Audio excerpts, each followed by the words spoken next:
Hey guys, welcome to the Movie Champ Show, episode number 29. My name is Walker Cheatham, and with me tonight I have... EJ Flemming. Alright, so I don't know what's going on with the theme song. That didn't seem to be working right now. Hey, but... it is what it is. Live TV as it was. Yeah, alright, but at least we're running streaming in green, which is all we really need right now. Yeah, that green is very important. Yeah. It had just been a day later, that'd been a funny joke. Day earlier, that'd been a funny joke. That green is all we need. Yeah. I get it now. All right. Anyways, guys, we have a pretty good show lined up today. We got a couple news stories, something relating to I think two superhero related movies, anyways, which always seems to be the what's going on in the movie industry lately. It's all capes and costumes now. People can get over it. Yeah, and we have two trailer reviews that we're going to be discussing, which is pretty cool. Mm-hmm. And we have two movie reviews. If you saw the title and the thumbnail for this video, then you know exactly what those two movies are. Mm-hmm. But anyways, I guess go ahead and jump right into this. Yes, we're gonna get right into this if you want to, my friend. Yep. All right. So the first story that we're going to talk about is Cathy Yan. I believe that's what her name is. Yan. Yeah. I guess she's in line to direct some Harley Quinn movie. So Warner Brothers and DC Entertainment have chosen Cathy Yan to be the director of an untitled girl gang movie, likely the next superhero film to be graced by Suicide Squad scene stealer Harley Quinn in the form of Margot Robbie. A deal has to be completed, but it is expected that Yan will become the third female filmmaker to join the DC club after Warner Brothers' Patty Jenkins and Ava DuVernay for the upcoming The New Gods, and the first female Asian director ever tapped to direct a superhero film. All right, so EJ, how do you feel about Cathy Yan being in talks for this director role? I don't know what to feel. Yeah, I looked at her IMDb page, and she's got a lot of short films, and she's got one feature film on there. I think it's called like The Dead Pigs or something. Mm-hmm. It stars Zazie Beetz, or I don't know if it stars, but she's in the movie. It looks interesting enough. It's really definitely an indie film. Mm-hmm. So, there's little to be desired as far as her background. Nothing to indicate that she's ready for this type of movie. But there's nothing to indicate she's not ready for this type of movie either.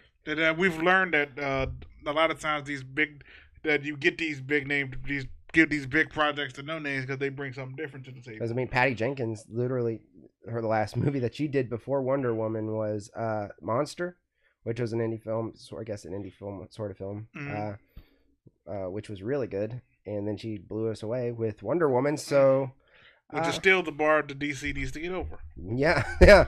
So, yes, I like kicking DC while they're down. I have no shame about that. Yeah. Thank you for the Dark Knight trilogy, but still, what you gave me after that, I'm not feeling. So yeah. So I guess the hits will keep coming. There's nothing to excite me, and nothing to ruin my excitement, I guess, either. No, it's just news. Yeah. Sometimes news stories come out like this. People is just they tell the story, and then it's like, okay. If the bar, all it has to do is be better than Suicide Squad. That's really all it needs to do. It also needs to be a good movie at the same time. But at the same time, the bar is set at Suicide Squad. So. That's pretty low. It's pretty low. If you manage to trip over that bar, you failed. Yeah. So, I think DC. I'd like to think that DC can learn from their lessons, but they really they really can't though. At the same time, they've never indicated that they can learn from their lessons. Because each movie has been totally different from the last. Yes. Like Man of Steel was a deep character study. Batman vs Superman tried to be a story about choice. Wonder Woman was a throwback. Suicide Squad tried to be Guardians of the Galaxy on Earth. Wonder Woman was the actual first attempt at actually making a movie. Yeah. For a movie with a beginning, middle, and end. It just didn't feel like pieces being thrown together and hope people enjoy it. Well, DC. Remember when Fox was when they were doing their Marvel movies, how there was constantly studio interference with the production and post production of their movies. DC is that now. Yeah. DC is that studio getting in the way now. Yes. So, I don't know. There's always a lot of problems going on behind the scenes of their movies, and as of late, they don't appear to be having any issues. James Wan seems to be really excited about his Aquaman movie. Even talking recently about how he said there's nothing. He doesn't want to put anything out just yet because there's so much work to be done on it. He said he's still right on schedule, right on track. Nothing, no problems. That's just just how it is. That's what you always say before there's a problem. Everything's fine. Everything's fine, people. Everything's fine. Well, maybe James Wan is perfect for PR then. Why are you announcing everything's fine then? If everything is fine, you would just release it. Well, we did hear that a lot. That everything was fine with the Batman and or the Batman versus Superman and the Justice League movie, and nothing was fine. Exactly. So you do make a good point. So maybe James Wan is just. It's really like if there's nothing on fire, why are you saying? If there is no fire, why are you talking about the potential for smoke? Yeah, it's like. So when we do see the smoke, we're not surprised by it. Maybe that's what it is. I don't know. But this is why you said everything's fine because it's not fine. We've made hour-long videos talking about problems with DC movies before. So there should be an iCard. Just pop up in the corner. Yeah, right about here. Yeah. So there's either way. There's no, like I said, there's no excitement here or. No excitement or disappointment here. Yeah. It's just a news story. Yeah. We have to see more, and we're not going to get more until they actually announce the title. I guess it's also news that's here because they were talking about originally how the Suicide Squad 2 was going to go into production possibly in August of this year, and now that's been pushed back to 2019 to make room for. I guess this is a Birds of Prey movie, maybe. They didn't say specifically Birds of Prey in that story, but I'm reading Birds of Prey. Are you not? Or because they said Girl Gang, which to me would indicate Birds of Prey. Well, Birds of Prey wasn't exactly a gang. It wasn't. They were more like. Is that like the Poison Ivy, Harley Quinn? No, that's the Gotham City. Oh, Gotham City Sirens. Yeah. So maybe that's what it is. Yeah, that's what that. They're probably gonna. This is probably the Gotham City Sirens movie. Okay. Yeah, Birds of Prey is a Batman thing, but they're more on the heroic side than the gangster side. So Gotham City Sirens maybe. Mm-hmm. This doesn't sound like it's that Crazy Love movie. I think that's what it was called, or was it called the one with Harley Quinn and Joker that had a title? That's some Bad Love or Crazy Love or something like that. I don't know. It was written by the not Eat Pray Love of the Crazy Stupid Love writers. I love Crazy Stupid Love though. That's a good movie. They could just reuse that title. Crazy Stupid Love. Yeah, they could reuse the title because they're crazy, they're in love, and the plot might be stupid. So Crazy Stupid Love. Let's go ahead and move on to our next story. Yes, please move on because I'm getting angry now. No. Okay, I did put words on this thing, right? Okay, the other story is John Ridley. There's a story about the John Ridley guy. Mm-hmm. Okay, John Ridley and Blumhouse Productions have teamed on a movie adaptation of his comic book series, The American Way, Those Above and Those Below. The Oscar-winning 12 Years a Slave writer and creator / executive producer of the ABC anthology series American Crime is writing to direct a film that uses superheroes to explore timely social issues, including race and integration. Jason Blum will produce. Mm-hmm. Okay. Neither one of us, I believe, are familiar with this comic book. No, I'm not. We are slightly familiar with I wasn't necessarily familiar with John. I've already forgotten his name, John Ridley. But we were familiar with his work. Yes. as a writer and director. Yes, we were familiar with his work. Once we started looking at his filmography, we were like, "Oh, he's actually made some good stuff." Yeah, his name is actually attached to good stuff. So this has got me intrigued. And plus, by this being his own comic book, yes, that has me double intrigued. So yeah, that the it's all like his vision is all going to be there. Yeah, it's going to be what he wants. Yeah. So the premise of the story doesn't sound original in the slightest, just based on how all these movies have been trying to be lately. Socially conscious and all that stuff. Yeah, but he probably might have a spin that we're not. Yeah, that's the other thing. So he's he's a capable writer, definitely. So I trust that it will be well written as far as directing goes. His TV shows that he's directed are a lot better than the movies he's directed, but and his writing is superb. So that's the best part of this. He's a great writer. But I guess I'm a little bit more excited about this, I guess, than the last story that we were talking about. I'm not gonna give this like a full thumbs up or anything, but I'm mildly intrigued about this. I'm mildly intrigued too. What really gets me though is that this is a superhero movie produced by Blumhouse. Yes. Blumhouse. I'm not always excited about their horror movies, especially if you look at their most recent one, Truth or Dare, which we haven't reviewed yet because neither of us have seen it. But based off of what we know about it, it's nothing to go out and see anyway. Yeah, it's like nothing to be like. Yeah, that's gonna bring people in if we talk about that movie. But if you think about like the movie Slight, which nobody went to go see, was excellent. I saw it, and it was excellent. But if you I'm pretty sure everybody saw Split, which is sort of a superhero movie, which is really good too. So that's why I say a superhero movie done by Blumhouse is usually something to actually go out and look at. In a way, the movie that's coming out later this year, Upgrade, kind of be a superhero meal. Is that a Blumhouse too? Yeah, isn't it? Remember, I told you earlier, it's in the Tilt line. Oh yeah. Blumhouse Tilt. Okay, this is something to keep an eye on. We'll definitely keep you guys posted when we learn more about this one, because this definitely sounds interesting. Wow, we moved through these news stories very quick. Yes, we did. Quickly. So the first one there wasn't much to chew on. Yeah. And this one, again, not much to chew on. Now this one, we might be able to talk about for a little while. I don't know. Next one actually is Hotel Artemis. Yeah. The trailer. I thought we were talking about Deadpool. Okay, so this is a little bit about Hotel Artemis. There's a trailer. This is our trailer reviews, by the way, now. Yes. That we've moved on to. Set in riot-torn near-future Los Angeles, Hotel Artemis follows the nurse who runs a secret members-only emergency room for criminals. Okay, so the nurse played, it looks seemingly by Jodie Foster, who I told you earlier looks like might be going for an Oscar in this one. This is an all-star cast, which doesn't always indicate that it's going to be something good. But just if you saw this trailer, this looks very good. Yes, it does.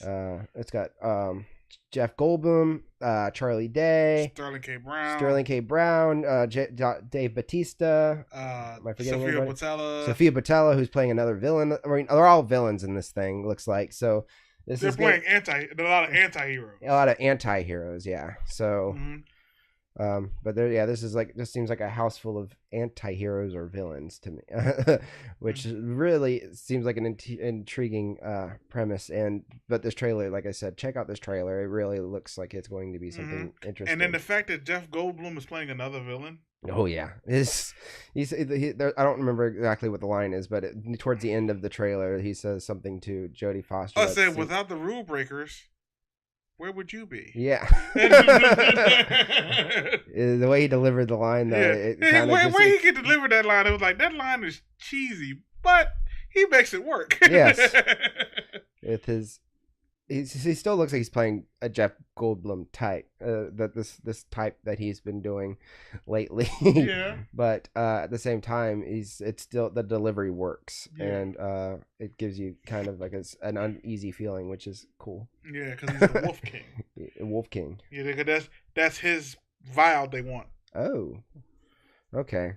Yeah, and then like because this is set in 2028, I believe. It's Los Angeles 2028. Yeah, so Los Angeles 2028. So it's So, got a 10 little years bit from of now. a sci-fi ish feel Edge to to it, it. edge to it. Yeah, so I'm definitely going to go see this. This looks like it's going to be a sleeper hit. Is that what you would call it?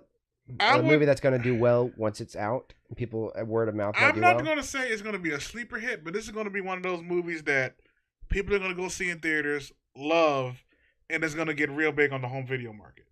Okay, I was thinking more of the Kingsman thing, where it might actually have some legs if it's actually really good. Yeah, it could turn into a Kingsman or the movie that it took heavily inspiration from, John Wick. John Wick didn't do well in the box office. It did it well enough to justify a sequel, and then John Wick 2 did really well in the box office. Yeah. But you were right. It did well in the home video and rental.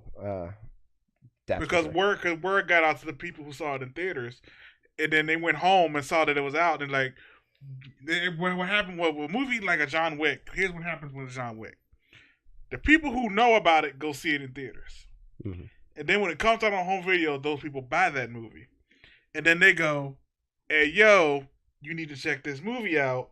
Here, I have it on Blu-ray. Watch it." It was funny. Last night I was at Wawa, and I heard one of the workers talking to his other coworker. He's like, "Did you check out the Hotel Artemis trailer?" And he's like, "Oh yeah." And the guy said he got Judge Dredd vibes out of it. I was like, I was just listening to their conversation. I didn't add to it at all. But I can kind of see where you get the Judge Dredd thing with the whole riots going on down with the riots and everything going on. They're like locked in a building. It kind of is like the movie Dredd. Really? Oh, Dredd, yeah. Not the Stallone one, but the Carl Urban one. The Carl Urban one, okay. Where they're locked in. Someone's trying to get up. Just something's going on in this one central building where there's things going on around it, but the main conflict is in the one building, which in this case is the Hotel Artemis. Okay. So I can see where he gets this, where he says Judge Dredd vibe. You were thinking, where does Sylvester Stallone character fit? But then when you said that if you think about the Carl Urban one, it fits. Okay. So yeah, I'm this one definitely check out this trailer. It's good. It's getting if we're doing thumbs up, this would be a thumbs up for me. This would be a thumbs up. Yes. So here's our next trailer review, which is something that it continues to impress me. And that is the Deadpool 2 trailer. There's still no plot known yet, so I'm not going to read a plot to you yet. But there's some stuff you can go off of. You could have copied and pasted the official one. It is hilarious to read. Is it? I did see something. I saw it on IMDb, but I couldn't tell if that was a real one, and I was like, that doesn't sound right. I'm going to find it and read it. Something about a bovine? Oh yeah. So I didn't know. I thought somebody just was messing. No, with that's IMDb, that's the one they've been passing out as the official plot synopsis since they announced it. Okay, I thought I was like, how did this get past IMDb's approval? This doesn't sound real at all. I'm going to read the official Deadpool 2 plot summary. Okay. After surviving a near-fatal bovine attack, a disfigured cafeteria chef, Wade Wilson, struggles to fulfill his dream of becoming Mayberry's hottest bartender while also learning to cope with his lost sense of taste. Searching to regain this spice of life, as well as a flux capacitor, see, Wade must battle ninjas, the Yakuza, and a pack of sexually aggressive canines as he journeys around the world to discover the importance of family, friendship, and flavor, finding a new taste for adventure and earning the coveted coffee mug title of the world's best lover. So, do you see why I didn't add that in there? Because I thought somebody was messing around on IMDb? No, that has been in every YouTube video they've uploaded for that. That was the trailer when the Bob Ross, that was the description when the Bob Ross trailer came out. Oh my gosh. It's been that way since it's been there. Well, okay, because if you've seen, anyways, with this new final trailer, which is what we're talking about here, this one doesn't give away pretty much any of the plot details, but does show you the assembly of the X-Force, which is really neat. Especially the newest addition to X-Force, Peter. You guys definitely need to check out this trailer if you have not already. It's called the final trailer. Yes. Which we know is probably not complete. It's as far as trailers go, it's probably the final trailer where we're gonna get a lot of interesting TV spots. Oh yeah. Over the next, because we're less than a month away now. Yeah, because I saw the one just right before we started the show that made me go, "Oh wow, that's funny." That's So and also this Peter guy, Peter W, I believe is what his name is on Twitter. Check out his Twitter page. I can't remember what his @ is, but look up Peter W. It's on there. But he's pretty funny. I don't remember who the act. Do you remember the actor's name? He's a comedian. Mm-hmm. I know he's a comedian, but I can't remember what the comedian He looks like such your middle-aged dad. Yes. Which is what the tweets are too. He retweets a lot of bumblebee facts.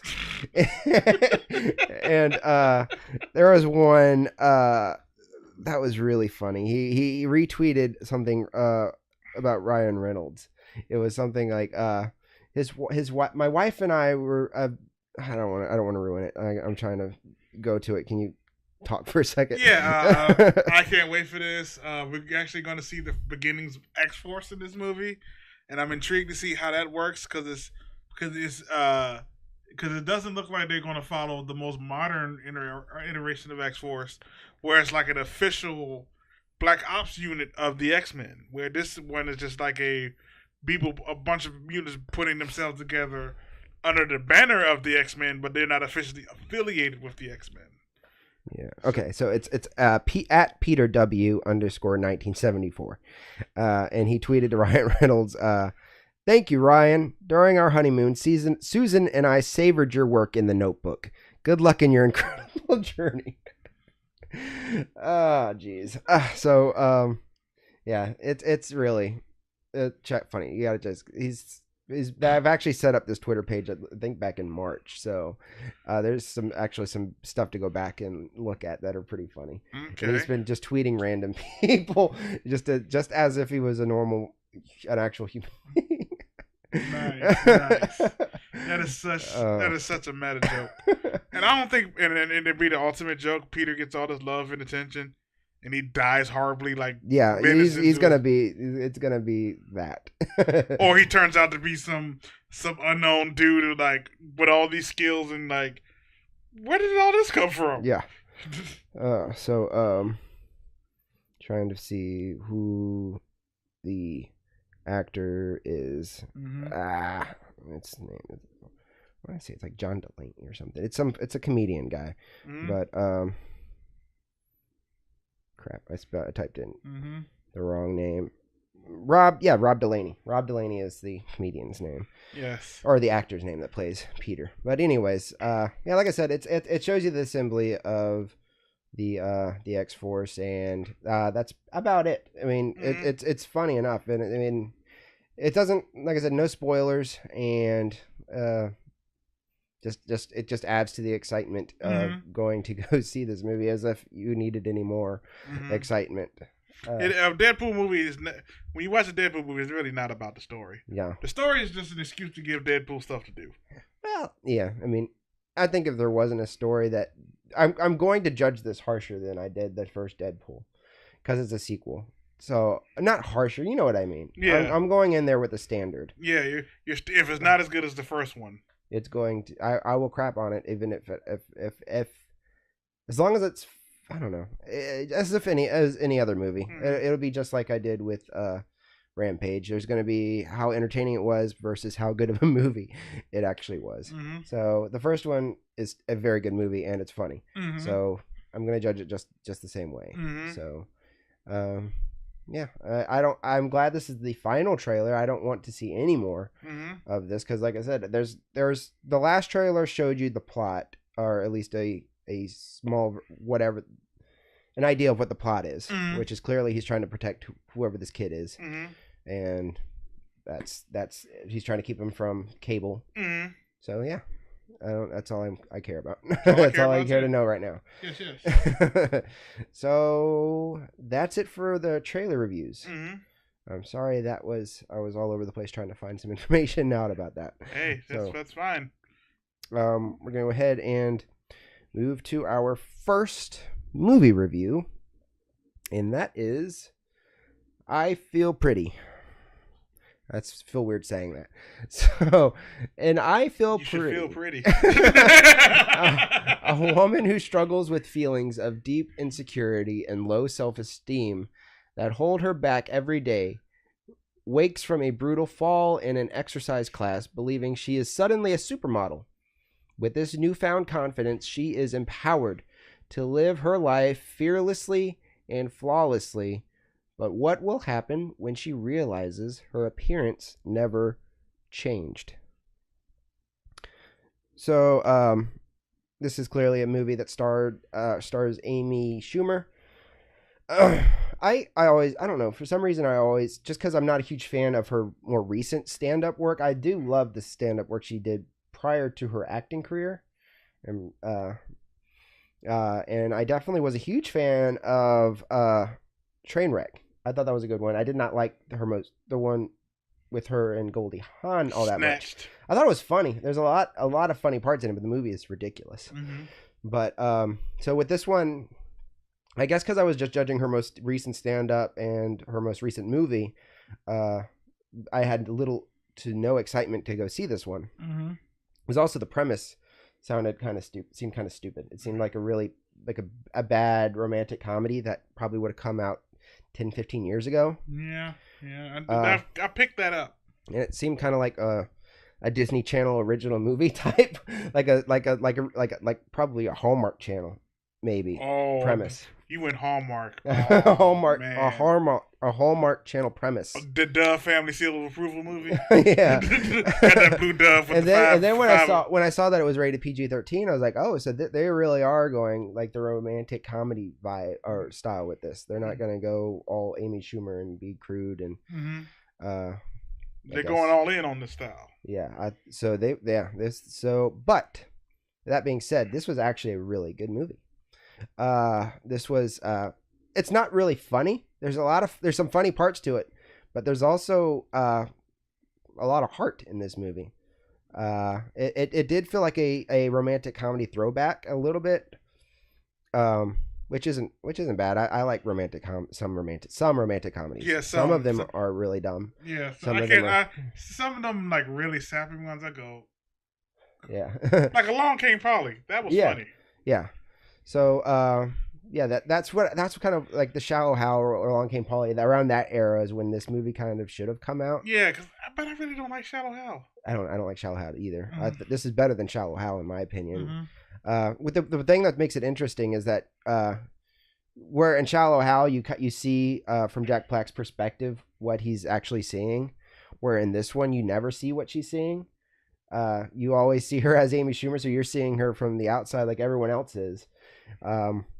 It was an interesting idea. They could have really gone and made this ridiculous by doing it that way. Like every time she looks in the mirror, instead of seeing Amy Schumer, it's insert famous supermodel here. Yeah. Yeah. Insert current supermodel here. Yeah. Gigi Hadid or something. I don't know. Yeah. But they didn't do that, which is I think made the story better. Where the weaknesses in this movie is the pacing. This movie is over 2 hours long. They could have very easily, and I could have written down the scenes that they could have left out of this movie. What's a movie like this doing being over 2 hours long? I think that they were thinking, hey, Judd Apatow can get away with it, and he shouldn't get away with it. His movies are overly long. His movies are overly long too. They are overly long, but you get a lot more. You get a lot more laughs out of a Judd Apatow movie. Yeah, this one didn't have the amount of Judd Apatow. There are some good laughs in this movie. Some original. Because like I said, this movie seemed like it was a concept that's already been done before. Like I said, with like the Shallow Hal and movies like that. But it was very refreshing and had some original plot elements to it. And I think where the reason why the movie was long is that there was a lot of development in the relationship between her and whoever the guy was that was playing her romantic interest in this movie. And it didn't need that much development. The two of them had really good chemistry from the start. So we didn't need to see so many dating scenes. And I mean, it obviously has those those familiar elements, like the argument, the break, kind of the short breakup, and then they get back together, like that kind of stuff. That stuff is in every romantic comedy, and it's in this one also. So it's got all the familiar elements of a romantic comedy in it. It just has some more, I guess, original take at that, which I guess is okay, because like I said, the movie's okay. And Michelle Williams was a surprise. I knew she was going to be in it, but I didn't realize how much she was going to be in this movie and what kind of part she was going to play. She plays like the CEO of the business that Amy Schumer's working at, and where she's trying to get a new position in, now that she has this newfound confidence. So that's the movie has a lot of, it's got a great message of self-confidence, and it tells the lack of self-confidence, I guess. Mm-hmm. It tells that in a very real way in this movie. Okay. So that's what I guess also worked very well for this movie, is that it deals with all of these different issues. Yeah, different issues in a very real way. Besides maybe the far out way of having a head condition, I guess. So would you go out on a limb and say this is one of your pleasant surprises of this year? Yeah, it was a pleasant surprise. It's not going to be something I'm going to watch again, and it's not going to be something that I say you need to go see in theaters, but I would say that you can actually give this movie a shot because me and you on rental. Because I'm so shocked to hear you say all this, because me and you dreaded the yeah, no. we were like the day before one of us had to go see it. We kind of like, well, who's gonna go see this? Yeah, and he volunteered. And he's great from SNL, and I think Busy Phillips. But I hope this. I'm hoping I'll get this actresses right now. Being a YouTuber is hard. Yeah, okay, I was right. Busy Phillips played Jane. Okay. So Busy Phillips. All right.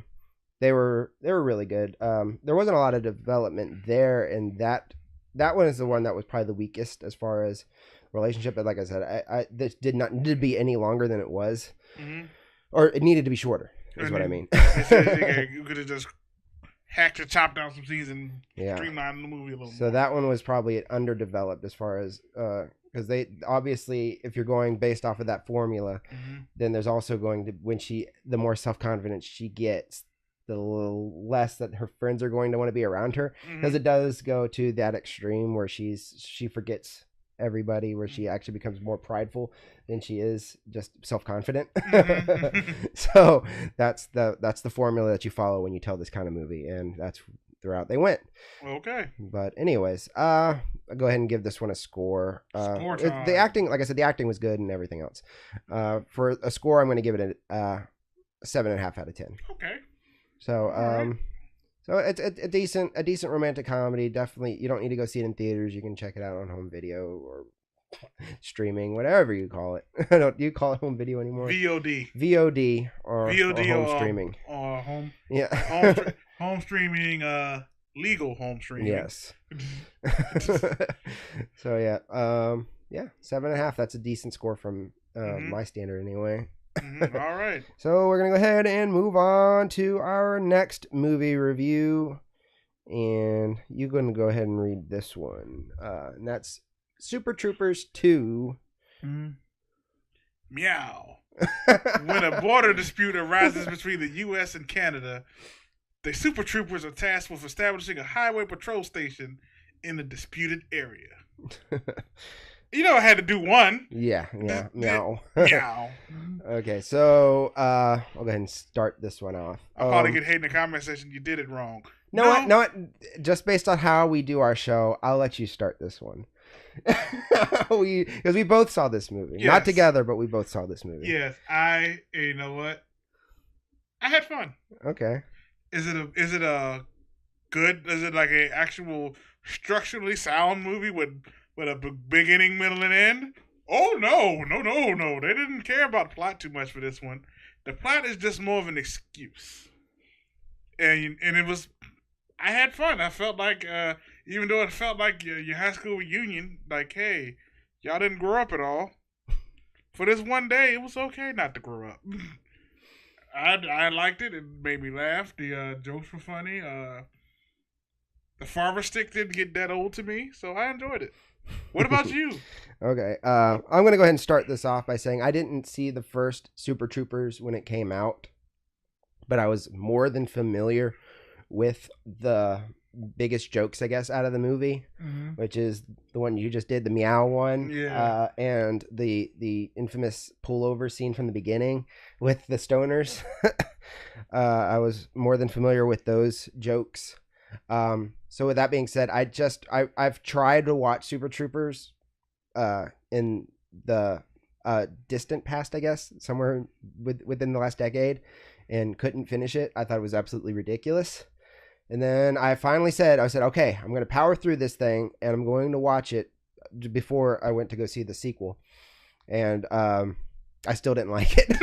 I didn't like it. I thought there was a couple okay laughs in it. But for the most part, I guess it's because I was overly familiar with the biggest jokes in there, that they weren't impactful for me because I didn't watch them with fresh eyes or anything.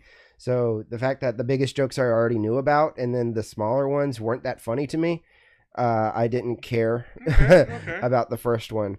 So with that being said, I got to go see this one with, I guess, I knew the characters. I knew kind of how the movie was going to go, but I got to see some fresher jokes, which made it a little bit more enjoyable than the first one. But with that being said, because, I mentioned this to you earlier, comedy evolves. And when you go back and watch something that you thought was funny 15, 20 years ago, especially something that was like the crude humor that they used in that this comedy troupe, I guess, what do they call it? Broken Lizard is known for, is not the standard of comedy right now. It's hard to go back and watch that and find it funny anymore. There's stuff like from the 80s that I still think is kind of funny. Even some people might not find the Naked Gun movies funny anymore, but I liked that style of humor. Yeah, the Naked Gun movies are I enjoyed the Naked Gun movies. Airplane always makes me laugh. I own Robin Hood Men in Tights. Yeah, so those kind of movies, there's some comedy that's timeless. And then there's some comedy that is a sign of the times. That only worked for that period of time, and then you move on. It's the same for any kind of genre movie. There's some superhero movies that we thought were kind of cool back in the day that aren't cool anymore. And there's a lot of horror movies that were scary back in the day, that like Child's Play, that was scary back in the day, and you check it out now and like, oh, okay, this isn't scary at all. This is kind of stupid. You can clearly see that. Yeah, so like I said, that was the style of humor that was popular back then. If you look at like movies like Van Wilder and Waiting, they were really funny back then, at least at our age. Because I was 15 when Waiting came out. And okay, I think we're back. I think we may be back. Okay. Well, man. Okay, so to go back to what we were just talking about, we were talking about Super Troopers 2. We were reviewing that. Yes. Okay, and I don't remember at all. We were just talking about just how characters would kind of just change their character to fit the narrative. Yeah, to fit whatever the narrative of that scene requires them to do. Which, like I said, it's a dumb storytelling trope, I guess. But like I said, the jokes were kind of funny. There's a lot of Canadian jokes in this movie. Well, that's to be expected. Yeah. You're making a movie about a bunch of American cops taking over the Canadian town. That's to be expected. Yeah, and there's a lot of I was surprised by the amount of cameos in this one. Rob Lowe plays. Well, I wouldn't consider Rob Lowe's part of a cameo. No, he wasn't a cameo, but there's a couple of few cameos just right at the beginning of the movie. I don't know if I should spoil them. No, but the intro was pretty funny. The intro was funny, but like I said, it had, when I was watching, I was like, this has nothing to do with the story, and then it explains why it has nothing to do with the story. Yeah, because when a certain someone gets shot, it's like, what? Well, that doesn't explain how he's alive later. Yeah, and then they're like, oh, it's okay. And then the joke he told right after he woke up after. Well, I just might have spoiled what it is, but anyway, yes, I actually enjoyed Super Troopers. I actually had a big dumb grin on my face. And then I liked the Mountie characters, who Hayes MacArthur, Tyler Labine, and Will Sasso. played 3 Mounties that were kind of their people that they were competing against. I thought the one with the glasses was Ike Barinholtz for the longest time. Oh, yeah, that was Hayes MacArthur, I believe, with the glasses. He's on Angie Tribeca. He's really funny on that show. I thought the whole part about them arguing in the house about Danny DeVito was pretty funny. Oh, yeah. And then there's a funny cameo of Joe's kind of like that goes as a running gag throughout the story that you always just wonder is like what does this what do they keep calling back to this for, and then they show you later on. Yeah, and like a mid-credit scene. Yeah. yeah. Did you say for the after-credit scene? No, I didn't know there was an after-credit scene. Oh yeah, it pays off to it's the payoff to the bet. Oh, I thought the payoff to the bet was already right at the beginning. I mean, not at the beginning, but at the end of the movie. Remember, he added to it in the law. Yeah. There's a second part to that bet. No, he just did the first part before the end of the movie. Yeah, he did the first part of the bet, and then after the credits, he did the second part. Okay, so it's got to do with the blender then. Yes. Okay. It was very quick, but it was like, oh, so we actually saw it. All right. Yeah. But what was I gonna say? There was a lot. The amount. I was surprised by how bad they were going with the Canadian accents. But the worst one, the one that I thought was the worst, was actually from a real Canadian, which is Labine, Tyler Labine.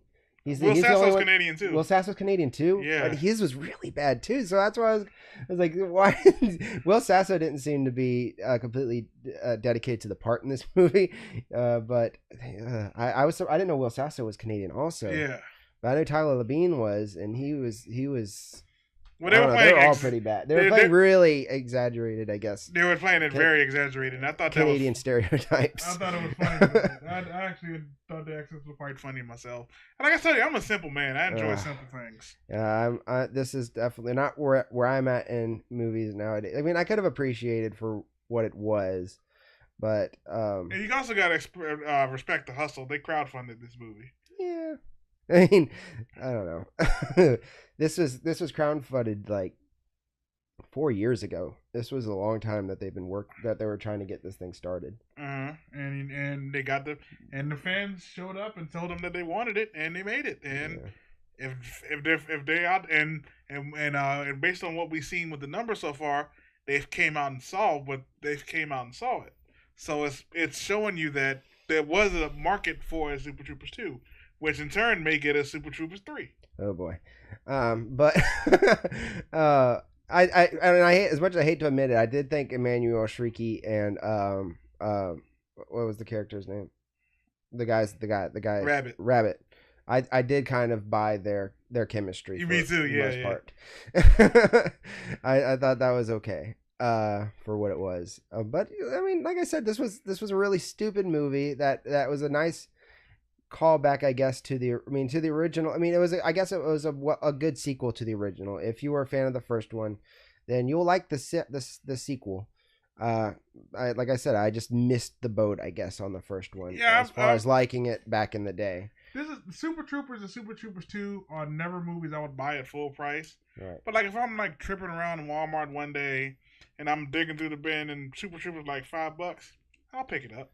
Yeah. And like Super Troopers 2, if I find like Super Troopers 1 and 2 on Blu-ray for like, and I get both of them for like $15-$20, I'd do it. Yeah. Cause I enjoyed them. I enjoy the movies. I enjoy that brand. I enjoy that kind of simpleton humor.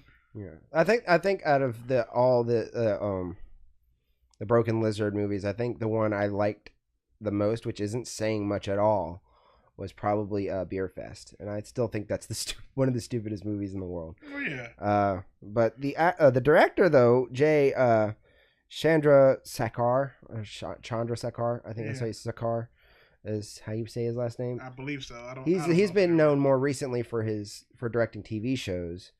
One of which is one of my favorite sitcom shows right now, which is The Goldbergs.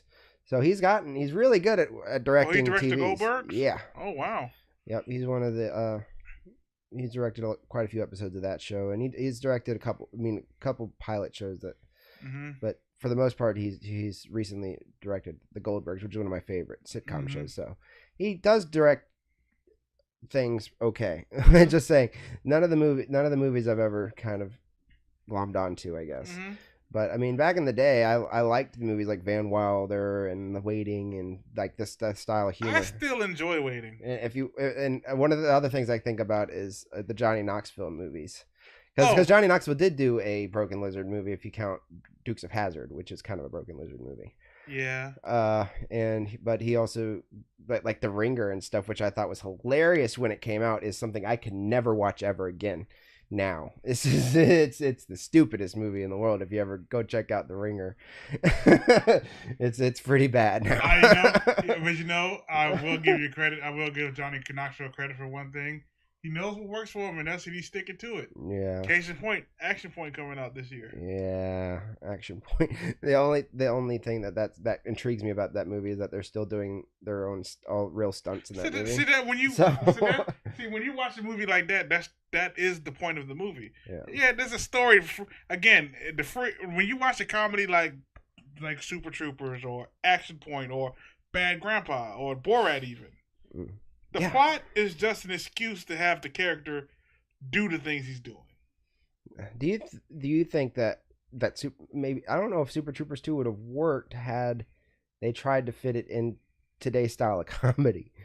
I mean, it might have. They could have done something with it where they actually had a real plot and didn't try to play like a bunch of fake caricatures of real people. Mm-hmm. If they actually played, because Super Troopers 1, they almost felt like real people, where in this one they did not feel like real people at all.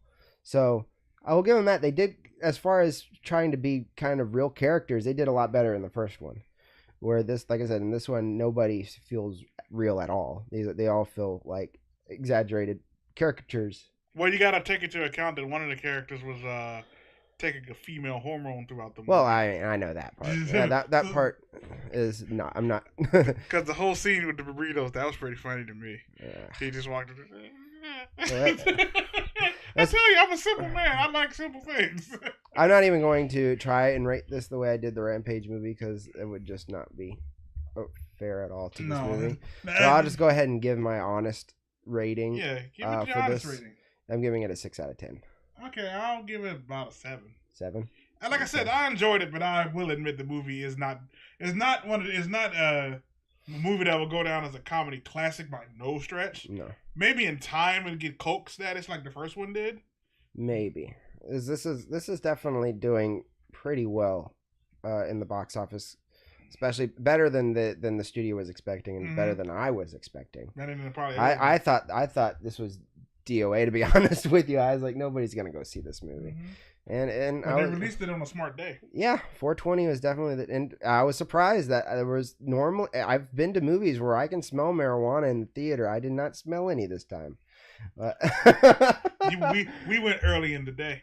Well, you did. I went at 7:40, which I guess still is on. I don't know. Maybe when you get to that late night showing, that last one for the night, you might have smelled it. Probably, because they might have like tripped their way in there somehow. Yeah. Because they, funny enough, they had like a double feature event for Super Troopers 1 and 2, and it started at Thursday night, 4:20 p.m. No. Okay. So they know what they were doing. Yeah, they knew what they were doing. All right. But anyways, we'll go ahead and wrap this thing up now. Let's go ahead and throw up these. I got to reconnect. Throw up this end card here, guys. I'm Walker Cheatham. You can check out all my social medias right here. EJ Flemming. All my social medias right here as well. I'm trying to point at it now. Yeah. All right. Now, we're about to throw up that end card. We got to make sure we get this done in the right timing, because we have not been doing that correctly lately. So I'm just throwing that out there. We were going to try to rush through this kind of quickly here. Yeah. All right. So remember to check out our last episode of the Movie Champ Show right there. Check out our most recent movie reviews right here, and also remember to like and subscribe right here below. And guys, ring the bell. Ring the bell. We will see you guys next week. Good night. Good night.